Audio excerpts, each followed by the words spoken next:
Greetings, ladies and gentlemen of YouTube. I'm Cipher, and this is the Devil's Advocate Debate Club. I'm aware that I haven't been debating much recently, but my internet has been down. Hopefully by the end of the month it will no longer be an issue.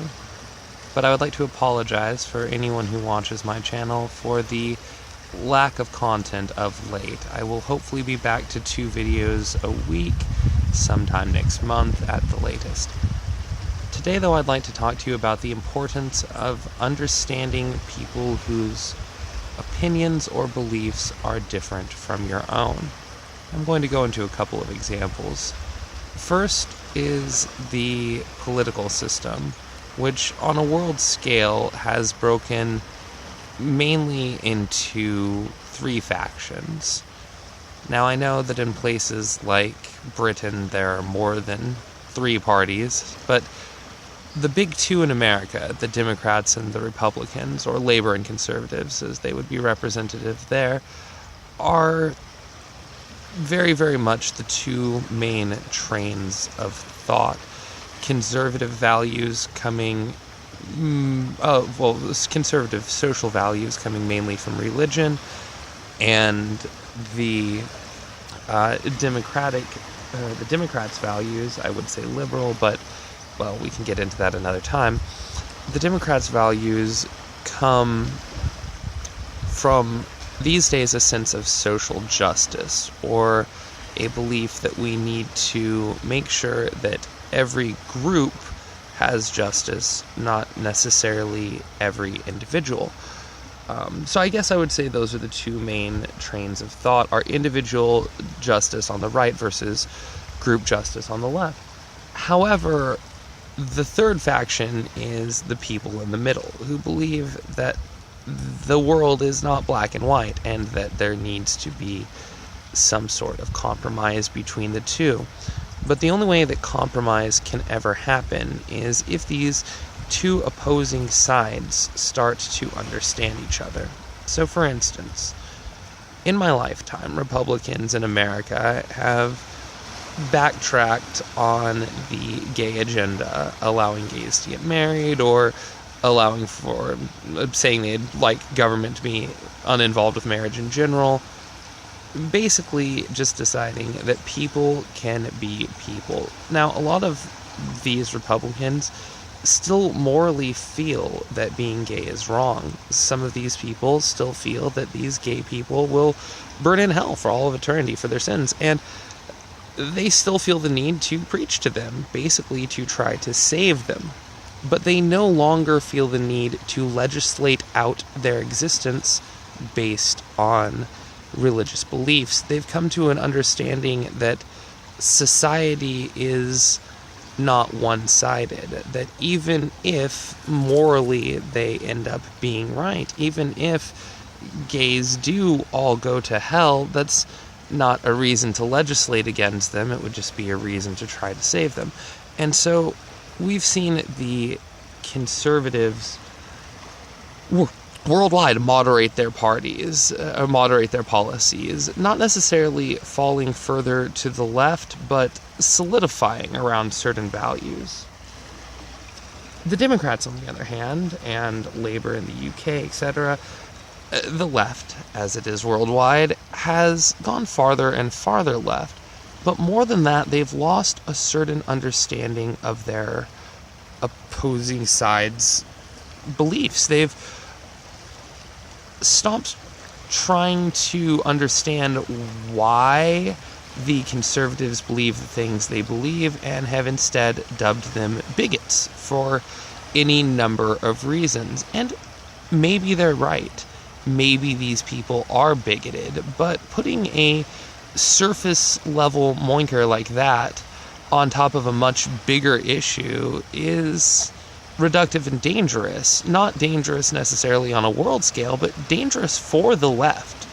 If they can't understand their opponent's motivations, even in the slightest, if they just assume that this is pure bigotry, and even if it is bigotry, the bigotry comes from somewhere, so we should be taking time to understand why these people feel the way that they do, rather than simply vilifying them for it. One place where we see this happen the most is social media, where people will get banned, and by people I generally mean people on the right, but when YouTube did its first big round of demonetization, it's not like it didn't hit a lot of people on the left too. And when you ban somebody, you remove them not necessarily from the public discourse, but from that section of the public discourse. Or even when you block somebody, you remove your opportunity to interact with them and to try to better them. You've basically, if enough people do this, locked the person in a corner where they will continue to radicalize, because you refused to take the time to get to know, understand, and treat them like a human being.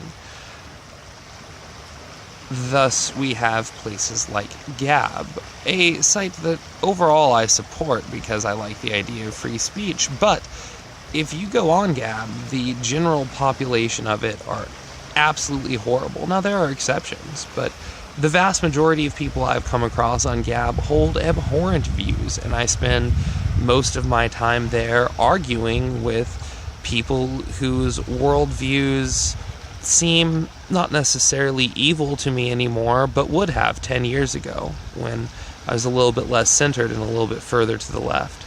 See, when you start understanding why someone does something which is bad, without necessarily designating it as evil, it's a little bit easier to start looking at them as a person again. See, evil is to do something which knowingly harms others for your own amusement. So even if you're doing it purely for your own benefit, that's bad, it's morally wrong, it's objectionable, but unless you're doing it basically just for your own amusement, it's not evil.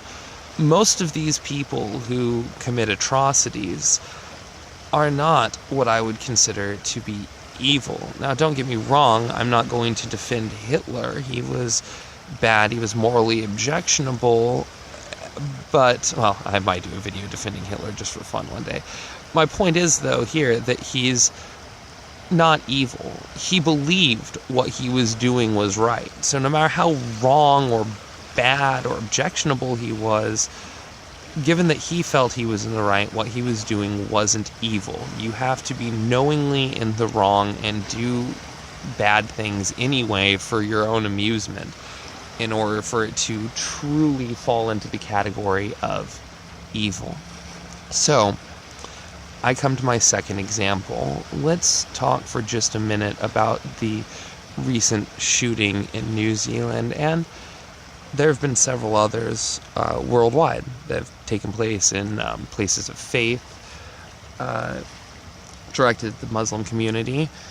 This is seen by some as a response to acts of terrorism which have been committed not only, but the majority of them by Muslims worldwide when you start looking at a world scale. And I don't think that either of these sides has taken the time to know the other. So I'm going to do my best to explain both, starting with the Muslim terrorists. Now, not all Muslims are terrorists. I think that people who believe that are absolutely ridiculous. It warms my heart when I see people doing their daily prayers, even though it's not a faith that I hold, because it's important that people have something to hold on to for society in general. However, the extremists who become terrorists believe that Western civilization is a threat to their religion, and they might not be wrong. We've seen religions fall farther and farther by the wayside with the expansion of the scientific method.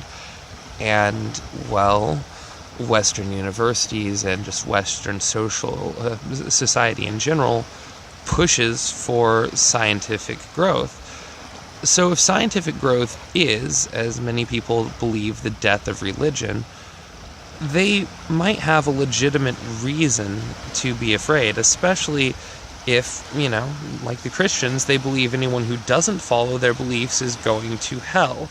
Thus, stopping science and scientific growth and progression, and basically stopping the West from pushing people away from their religion, could definitely be seen from their moral perspective as the right thing to do, no matter what the cost. However, when they launch these attacks of terrorism, I hate to say it, but ISIS was a much better idea. If they're going to try to go to war with the West, they need to do so openly.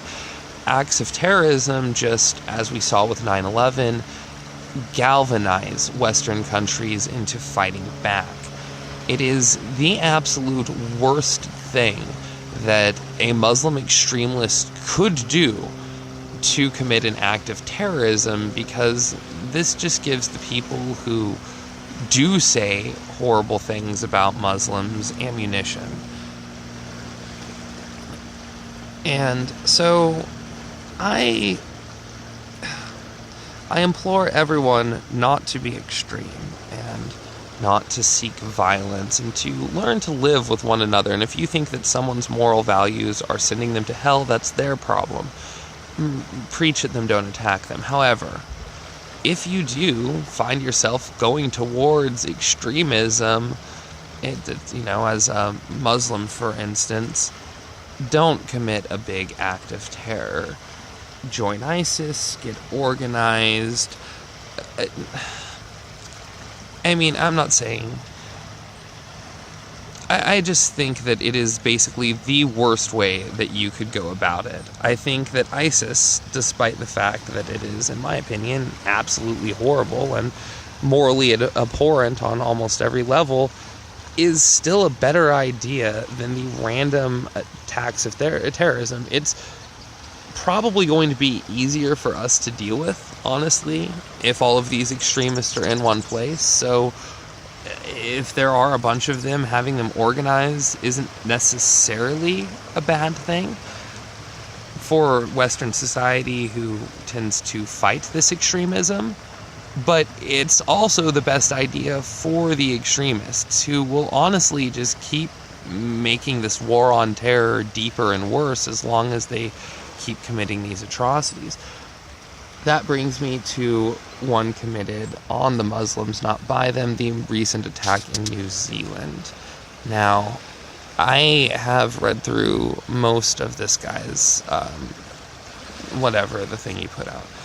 I don't know why I can't remember the name right now. Anyway, though, I read why he did what he did. And I'm afraid that this man might have some success in pushing people on the left in America to push for harsher gun control, which was his goal. And whether or not you believe in harsher gun control, using this incident to push for it is a win for that terrorist. If, as any media organization, you use the attack in New Zealand to push for more gun control,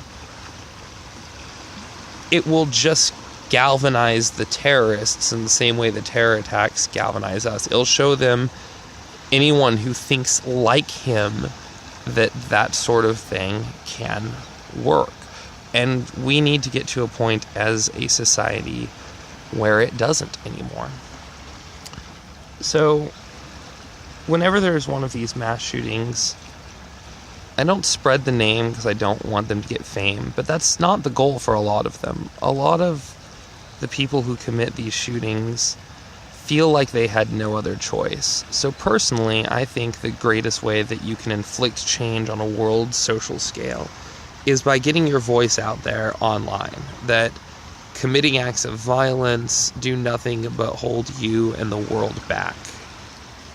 Because, if you're thrown in jail or killed, you can't continue speaking. You can't be part of the discourse anymore, just like if you get blocked or banned.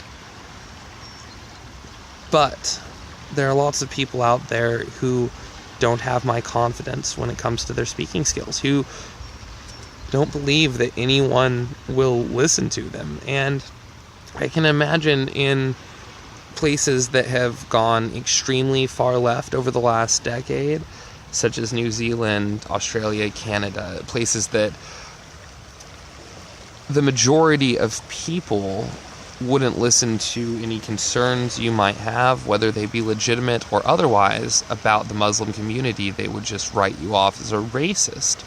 At some point, if you don't feel like you're being heard, if you don't feel like discourse is having any effect, I can certainly see why someone would feel the need to take action, especially in a world whose social politics are getting more and more complicated as time progresses.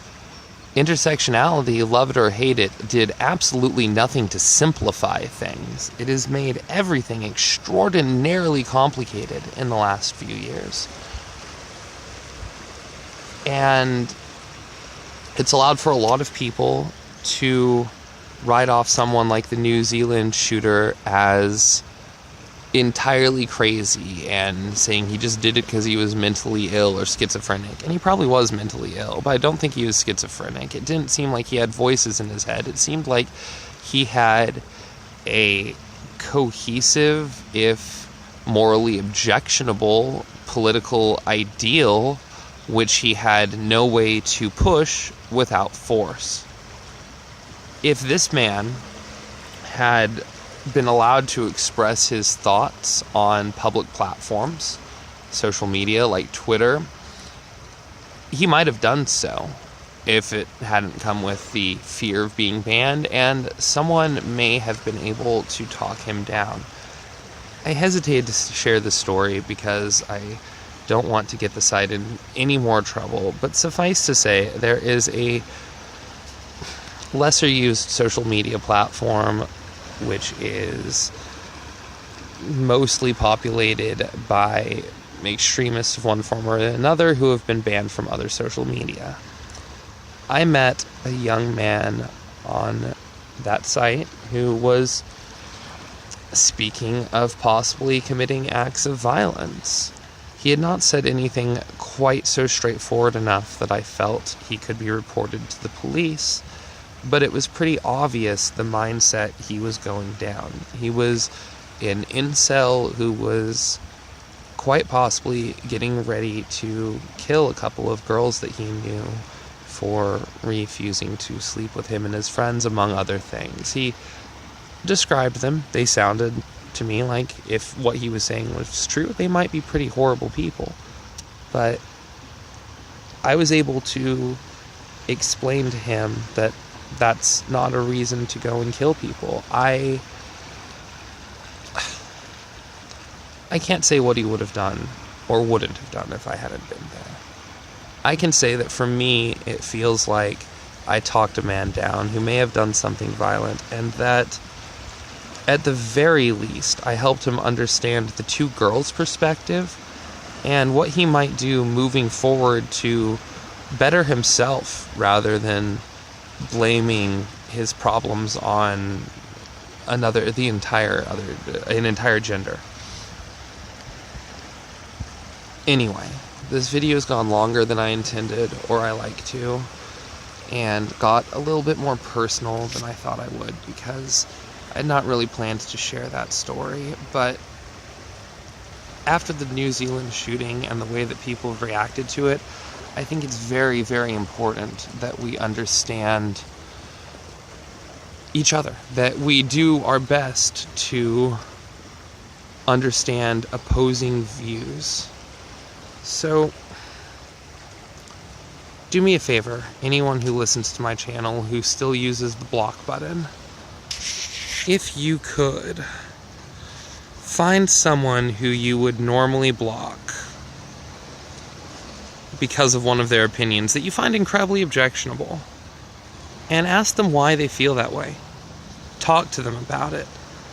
Maybe you'll end up blocking them, maybe you'll end up hating them, but my hope is that you'll come out of it with a little bit of understanding. Anyway, I know you need to be reminded, so please like and subscribe. I'll let you all go. I'm Cipher, as always. Thank you for watching the Devil's Advocate Debate Club.